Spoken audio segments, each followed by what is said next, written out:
പരിഹാസങ്ങളും ദുരിതങ്ങളും താങ്ങുവാൻ ത്രാണിയില്ലാതെ, പരിഹാസങ്ങളും ദുരിതങ്ങളും താങ്ങുവാൻ ത്രാണിയില്ലാതെ പകച്ചു നിൽക്കും മനുഷ്യ, നീ ഒരു വേള പറയൂ യാതും ദൈവം. പകച്ചു നിൽക്കും മനുഷ്യ, നീ ഒരു വേള പറയൂ യാതും ദൈവം. ദൈവവചന ചിന്തകൾ കേൾക്കുന്ന എല്ലാ മാന്യ ശ്രോതാക്കൾക്കും ക്രിസ്തീയ വന്ദനം. കൊരിന്ത്യർക്ക് എഴുതിയ 1-ാം ലേഖനം 11-ാം അധ്യായം 4 മുതൽ 6 വരെയുള്ള വചനങ്ങൾ യഹൂദന്മാരുടെ ഇടയിലുള്ള അതിപ്രധാനമായ ഒരാചാരത്തെക്കുറിച്ച് ചോദ്യത്തിന് മറുപടിയായി പൗലോസ് പറയുന്ന വാക്കുകൾ: ഏതൊരു പുരുഷനും മൂടുപടമിട്ട് പ്രാർത്ഥിക്കുവായോ പ്രവചിക്കുകയോ ചെയ്യുവാനായിട്ട് പാടില്ലെന്നും, ഒരു പുരുഷൻ തൻ്റെ തലയിൽ മൂടുപടമിട്ടുകൊണ്ട് പ്രാർത്ഥിക്കുകയോ പ്രവചിക്കുകയോ ചെയ്യുന്നു എങ്കിൽ ആ പുരുഷൻ തൻ്റെ തലയാകുന്ന ക്രിസ്തുവിനെ അപമാനിക്കുന്നു എന്നും ഓർമ്മപ്പെടുത്തുകയാണ്. ഏതൊരു സ്ത്രീയും മൂടുപടം ഇടുന്നില്ല എങ്കിൽ അവൾ തൻ്റെ തലമുടി കത്തിരിച്ച് കളയണമെന്ന് ഓർപ്പിക്കുന്നുണ്ട്.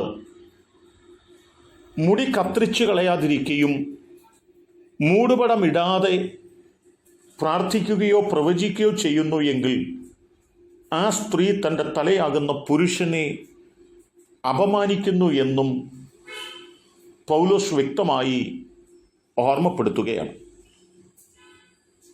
ഇവിടെ 1-2 വസ്തുതകൾ തെളിവാക്കി പറയുന്നുണ്ട്.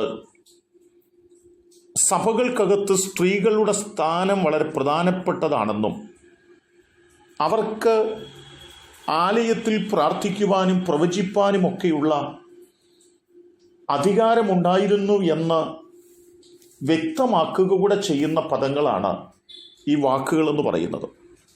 സ്ത്രീക്കും പുരുഷനും ശുശ്രൂഷയ്ക്ക് ദൈവം അവകാശങ്ങളും അധികാരങ്ങളും കൊടുത്തിട്ടുണ്ടെന്നും 2 കൂട്ടർക്കും ശുശ്രൂഷയുടെ വ്യവസ്ഥകൾക്ക് കീഴ്പ്പെട്ട് വേണം അത് ചെയ്യുവാനെന്നുകൂടി ഓർമ്മപ്പെടുത്തുന്ന വാക്കുകളാണ്.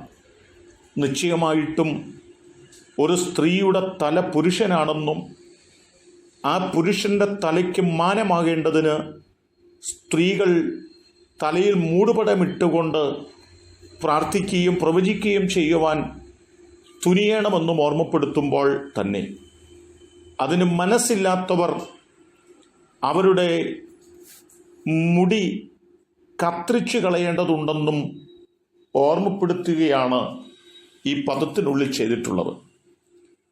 സ്ത്രീകളെ സംബന്ധിച്ചിടത്തോളം സഭയിൽ അവർക്കുള്ളതായ സ്ഥാനങ്ങളെക്കുറിച്ച്, ശുശ്രൂഷയ്ക്ക് അവർക്കുള്ള പങ്കാളിത്തത്തെക്കുറിച്ച് ഓർമ്മപ്പെടുത്തുമ്പോൾ തന്നെ അവരുടെ നിയമങ്ങളെക്കുറിച്ചും ഓർമ്മപ്പെടുത്തിയിട്ടുള്ള പദങ്ങളുടെ അടിസ്ഥാനത്തിലും ആഴത്തിലും കൃത്യമായി ദേവാലയത്തിലേക്ക് വരുന്നതായ സ്ത്രീകൾ അവരുടെ തലയാകുന്ന പുരുഷന്മാർക്ക് മാനമായി തരേണ്ടതിന് അവർ മൂടുപടം ഇട്ടുകൊണ്ട് മാത്രമേ ചെയ്യുവാൻ പാടുള്ളൂ എന്ന് ആഴമായി തിരിച്ചറിഞ്ഞ് മൂടുപടമിട്ട് ഭയഭക്തിയോടും ദൈവം ഏൽപ്പിച്ചിരിക്കുന്ന ശുശ്രൂഷ എന്ന ബോധ്യതയോടും കൂടി അത് ചെയ്യുവാൻ കഴിയേണ്ടതിന് ഓരോ പ്രിയപ്പെട്ടവർക്കും ആ തലത്തിൽ ചെയ്യുവാൻ സാധിക്കണമെന്ന് പൗലോസ് പഠിപ്പിക്കുകയാണ്.